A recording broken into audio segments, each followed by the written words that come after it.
We're proud to present Seller Sessions live in London, where we'll be flying in some of the world's most advanced Amazon educators. The event will be held at the prestigious David Game Keynote Theatre. Alongside myself will be Evelyn Demirov, who is known for breaking lots of trends on Amazon, Anthony Lee, one of the early innovators of the blast ranking method and published author. We'll also be flying in show favourites Liran Hirschkorn and Paul Harvey. Over the coming weeks, we'll be announcing more speakers and content. So if you want to join in the fun with other super smart Amazon sellers and brands, then visit sellersessions.com/live and grab super early bird tickets before they go to full admission. We'd like to say a big thank you to all of our media partners, which include GS1 UK, Web Retailer, River Cleaner, Sixleaf, Orange Click and Amazing Freedom. We look forward to seeing you all in London on June 1st. Hey guys, welcome back to Seller Sessions. Today I bring in Kian Golzari. How you doing? I'm all good, Danny. I'm all good. How are you? Yeah, good. I've been looking forward to today. We've met up a few times, a few events, etc., and we've been on a few like podcasts, webinar stuff. But what I really want to do is bring you on the podcast and use your depth of knowledge to share with the audience here. So I just want to quickly run off, because instead of you blowing your trumpet, I will blow the trumpet for you. But you've worked with Tesco, Sainsbury's, Argos, Aldi, Bed Bath and Beyond, TK Maxx, and in terms of licensing, you've worked with the London 2012 Olympics, you've worked with the NBA, was it NBPA? I'm not sure who they are, and the NFLPA. Yeah, so basically the NBA is the basketball league, but the NBPA is the Players Association. So you work with the league directly, but then you also work with players to do some collections for them as well. And you've also, and I'm taking I'm a boxing man more so than football, but Naymar Jr. is the superstar football player that we're referencing here. That's right, yeah. Cool. All right, no pressure on you then. So let's start with, I want to talk about the big retailers, and things whereby Amazon sellers can obviously learn through their negotiations and stuff. So first question I'd like to ask you here is, how do retailers get away with such fantastic financial terms?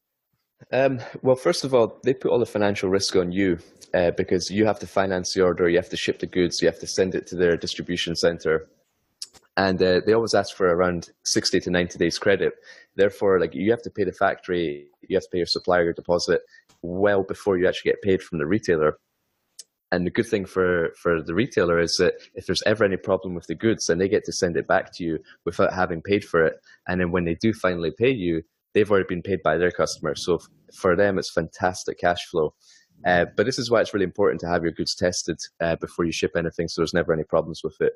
But you have to really look at being okay with basically financing ordering and getting paid 180 days later. Because if you look at your production being 60 days, your shipment being 30 days, and then offering 90 days credit from when the retailer receives the goods, you're getting paid 180 days after you've actually made your initial deposit to the factory.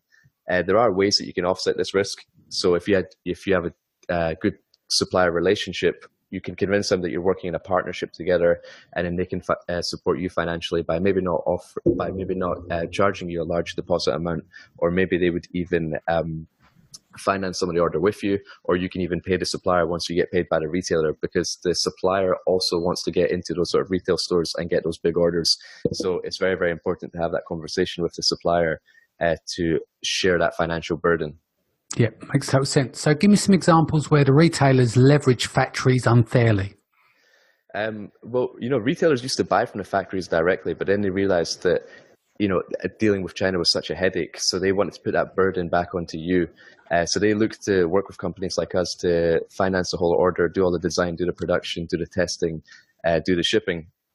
But where you need to watch out is that retailers use any excuse in the book to return the goods to you if the product isn't selling for any reason, which is why the certifications of all your products and all your factory testing should be to the highest standard. So legally, the retailer can never return the goods to you. This happened to me for a particular retailer. We have access to their EDI, so we can see how many units that we've supplied them and how many units that they're selling. And we supplied some picnic blankets and realized that they weren't selling very well, and the retailer had over ordered. So we knew we were going to face a problem with the retailer trying to return the stock to us.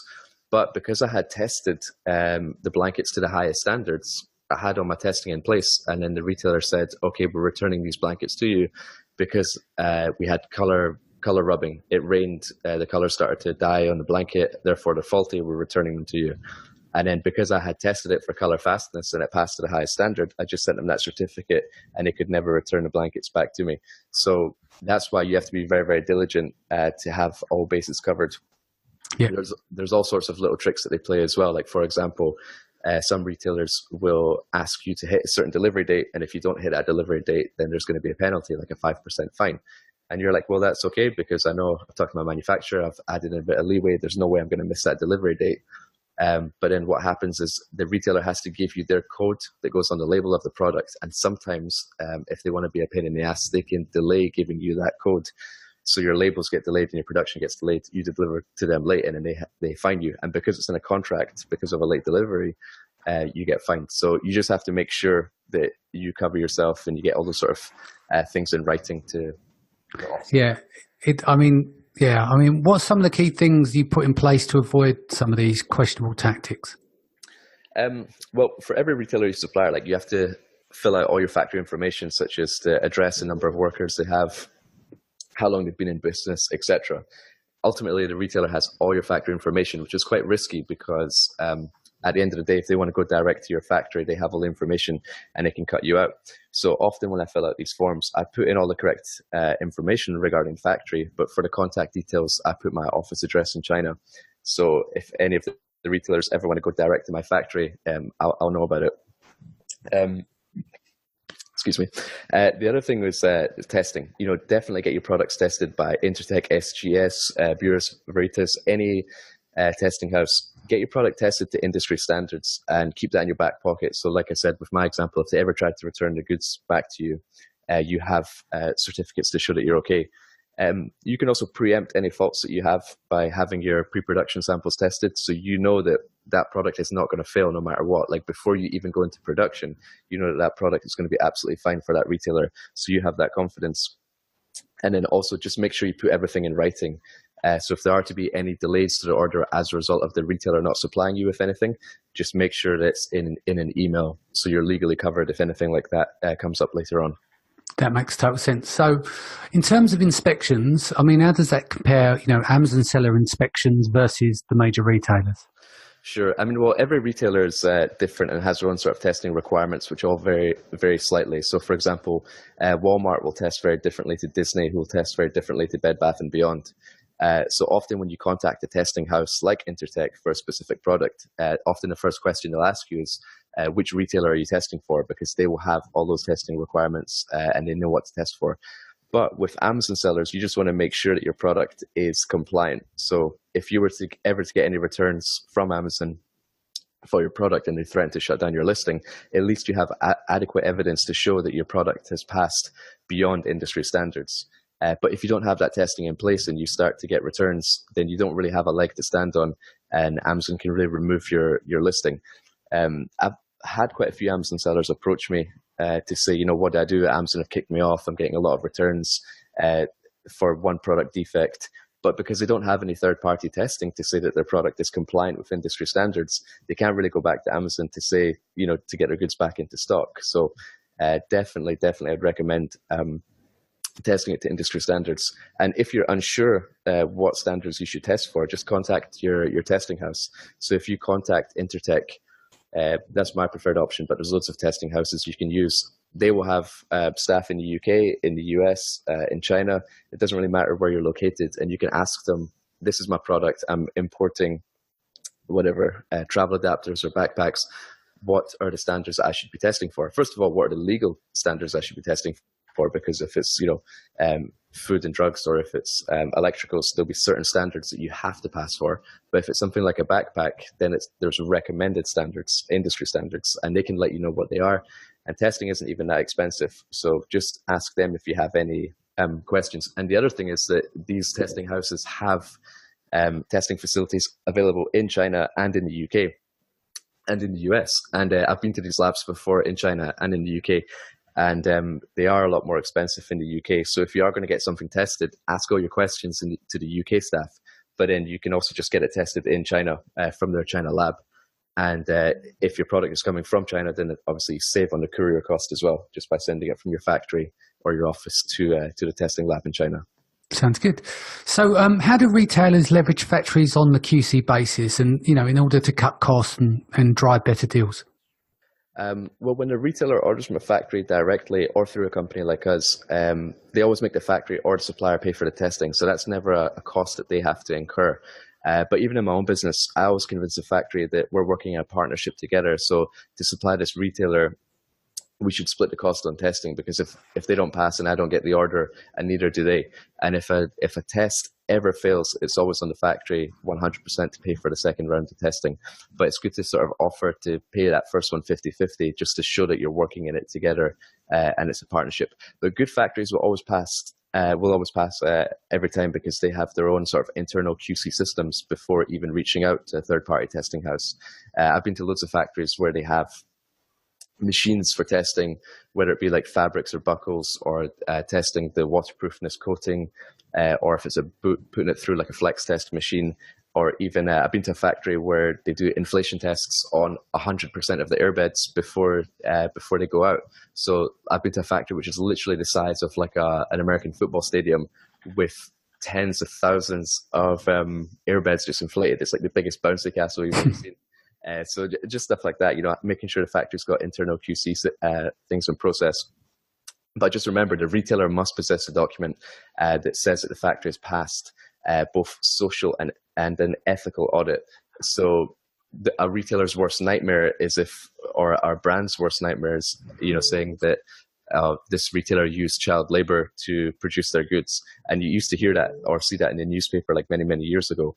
But to protect themselves against things like that, they require factories to do social and ethical audits. And then those basically, those inspections cover going to the factory to make sure there's no unpaid overtime, there's no child labor, that you have enough lighting, that there's fire extinguishers, all that sort of stuff. And those audits get uploaded onto a platform called SEDEX. This is a really important name if you've not heard of it before, SEDEX, which is SEDEX. And their website is sedexglobal.com. I served as a board member there for a year. And basically, they just ensure that factories comply to the highest standards. And it basically works as a database that if you get any audit carried out, whether it be on your product or your factory, it gets uploaded through a platform called SEDEX. And all the retailers have a presence there, then the suppliers have a presence there, then brands have a presence there, and all the documents get uploaded. So if you're going to the Canton Fair and you see a supplier which has got a SEDEX logo, that means that they've worked with a pretty big retailer before and they have manufactured to very high standards. So that's a very good thing to look out for. Sounds good. What can Amazon sellers learn from major retailers when negotiating with the factories? I think the biggest thing you can take away is that you definitely want to piggyback off large retailer orders. So one of the most important questions I get asked when meeting with factories, one of the most important questions I ask when meeting with factories is which major retailers have you supplied before and with which products? Then if that product is suited to your business, you should definitely consider making it, obviously with some changes so it's not a straight copy, but there's huge advantages in a product that has been engineered down to the lowest possible price it can be, depending on the retailer. Someone like Walmart, if they're ordering 200,000 units of something, they've made sure that that is the lowest possible price it can be, while offering the most value. So you can benefit from all the development that has gone into supplying a retailer, and then you can basically just piggyback off of that. So just remember that the factory workers have obviously produced very, very high volumes of that product, so they're very skilled at making that type of product and have gone through all the teething problems. And can make that product very, very fast, versus if you go with a product that you have an idea for the first time, then there's all the whole development process. So if you have a close enough relationship with your supplier, you can ask them to inform you like the next time they're making an order for a big retailer. So for example, they're making 50,000 units of an outdoor camping grill for Walmart, then you can also ask that factory to add an additional 1,000 pieces on top of that for you. Obviously make some slight changes, maybe change the size slightly, change the color, whatever, so it's not a straight copy. But you can really benefit from their economies of scale for your small order. But you can only really ask that if you've got a very good relationship with your factory. You can't just jump in and say, hey, give me a shout next time you're making for Walmart and I'll jump off the back of it. Yeah. No, you probably have to have been to China there and had dinner with and basically had that kind of friend stroke family relationship with them. Exactly. So how hands-on are the major retailers on the ground in China? I would say very little. I mean, it's changed a lot over time. Many years ago, I'm talking maybe 10 years ago, traditionally, the retailers, they would travel to Hong Kong and they would just sort of work with trading companies there. Then they started to go to the factories directly in China to cut out the agencies. Then they ran into all sorts of problems with dealing with China, such as language barriers and not getting what they want and late deliveries and things like that. So then they started to use companies like us who really specialize in production and have the firepower to finance, ship, test everything. Then factories started to get a bit smarter and start to really, really improve their services. And the factories started to approach the retailers directly. So sometimes when we bid for business, we're actually bidding against some of our factories who are obviously adding less margin than we are, but we're still in a position to win business because of the service that we provide. But to answer your question, like some retailers do go to the factories. I know that for sure because I've met some of them there when I've been in China. But a lot of them just outsource that part because times have changed so much, and a lot of them just don't like dealing with China. And why deal with China when you can put the burden on someone else? But obviously, if you have a brand and you're selling that brand into a major retailer, then that's all down to you to deal with the China side. But if you're supplying the retailer with their own brand, then they can kick you out at any moment and go direct. But that's always the big risk. That's where it's about relationships, isn't it? Exactly. And trying to pick and be careful of who you work with. It's like us with the agency. We're very careful of who we bring on because you want to make sure that you've got a long-term relationship with these people and the relationship is suitable for both parties, and both benefit. In terms of revisiting price negotiations, I mean, is there any tactics that are used there? Because obviously the common one we always hear about when people are just about to place an order, and at that moment, before they hand over the PO, they try and revisit the price to see if they can shave off a little bit more to get it cheaper on the first run, for instance. Anything there in terms of what the big retailers do? Yeah, I mean, we'll just give you a bit of background how the retailers get offered their price. Their pricing system is obviously one which has gone through a lot of changes as well. And you're working on very, very low margins just because the volume is there. The volume is so high, so you don't mind working off a very low margin. But then always newcomers come into the fold. Traditionally, a proper business with overheads and staff and all that would supply a retailer. Then someone would come in who has experience in dealing with China but doesn't have any overhead cost, and they're just willing to work off rock bottom margin. So then they get business because they can offer a better price. They're literally just being a facilitator between the factory and then the retailer. Then there's factories who are willing to cut everyone out and just basically buy the business to basically supply that retailer, become set up as a vendor, and then gradually put the price up. So the retailer is always going to receive the rock bottom price from various different sources. So they really hold all the power. So if you don't want to supply them, or if you're not able to supply them, that's fine because they've got other people who are willing to do that. And I can tell you, one retailer that we've supplied recently uses a bidding system, and it was a live auction where you have visibility of the product. You know what product you're going to be bidding for in advance, and you have time to basically buy the sample, get it sampled up, figure out your pricing, and then they list all these items in a bid basically, and then you have visibility of everyone else who's in that bidding process. And then you just set your price. Someone else comes in, they set a lower price, and someone else comes in, sets a lower price. And then it's on a timer. So after an hour, the bidding closes, and then whoever's willing to offer that rock bottom price wins it. And it's quite smart by the retailer because they're basically putting everyone against each other to see who offers the best price. But so it's a sealed bids. Yeah, I mean, all I can say really is to get the best price from your manufacturer is that you just have to have that close relationship and, work in partnership together because, they will support you because they also want those high volume orders. And it's not always because of the money that they want these high volume orders. They want to keep their factory workers busy because it's really challenging running a factory. And obviously the workers are getting offered jobs from various different, more glamorous locations, like working in a Starbucks or KFC or whatever. So they would much rather work in those places than work in a factory. So they need orders to keep their factories going.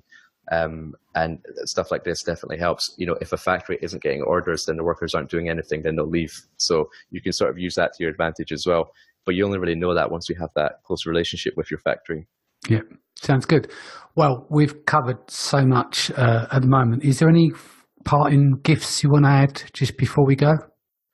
I mean, we covered quite a lot, but I would say we did. Yeah. If there's anything I missed and you want to get in touch with me, you can email me anytime at kian.golzari@gmail.com. And then the other thing is that I am quite active in China. Well, you've got China Magic coming up, haven't you? You're doing that.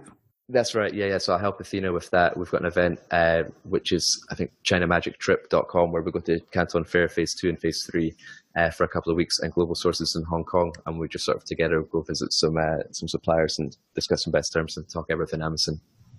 Excellent. Sounds good. Guys, thank you for joining us. Kian, that was just full on. There was so much there, but thank you. Guys, you can check it all out in the show notes.